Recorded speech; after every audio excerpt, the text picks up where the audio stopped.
প্রচণ্ড গরমে মাছ একদমই খেতে ইচ্ছে করতেছিল না, তাই ভাবলাম যে ডাল রান্না করব, তার সঙ্গে ভাবছি একটু ভুড়িও ভুনা করি বা ভুড়ি ভাজি করি। তাই আমি ভুড়ি বের করছি ফ্রিজ থেকে। তাই প্যানে ভালো মতন করে সরষের তেল ভালো মতন গরম করে তাতে যে গরম মশলা, সব ধরনের গরম মশলা দিয়ে তার ভিতর জিরা বাটা, আদা বাটা, রসুন বাটা, পেঁয়াজ বাটা দিয়ে এরপর শুকনো মরিচ,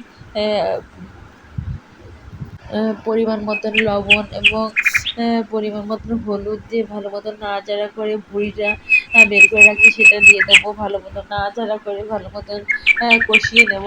কারণ ভুঁড়ি পছন্দ করে না এমন মানুষ কমই আছে। আগে আমরা তো শুধু ভুঁড়ি খেতাম, যখন গরু কুরবানি দিত আম্মুদের এখানে, তখন ঈদের সময় ভুঁড়ি খাইছি। তাই ছাড়া আসলে আর বছরে খুব কমই খেতাম। কিন্তু দেখেন তার ভিতরে কিন্তু আমি একটু গোটা রসুন, পেঁয়াজ আর শুকনো মরিচ আস্তে আস্তে করে দিয়ে দিচ্ছি, গোটা মরিচও দিয়ে দিয়েছি।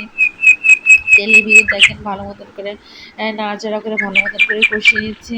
আর আসলে ছোটোবেলার সেই খাবারগুলো খুব মিস করি, কারণ আমাদের অনেক জয়েন্ট ফ্যামিলি ছিল, অনেক বড় ফ্যামিলি ছিল, অনেক লোকজন ছিল, অনেক রান্না হতো। আর আমাদের বুড়িটা ভাজা ভাজা হতো না, ভুনা হতো, মশলা দিয়ে ভুনা হতো। সেই বুড়িটা খেতে অনেক মজা লাগতো, আম্মু রান্না করতো, অনেক মজা করতো। সেই বুড়িটা এখন আমি অনেক মিস করি।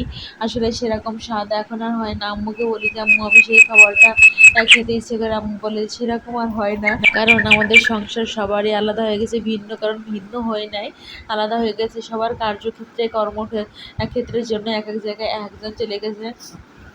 সেই জন্য রান্নাটা ওইভাবে অনেক রান্না করলে সেই খাবারটা কিন্তু অনেক মজা হতো। আমাদের ঈদের সময় অনেক বড় একটা ডেকচি বা হাঁড়ি পাতিলে রান্না হতো গরুর মাংস, ভাত।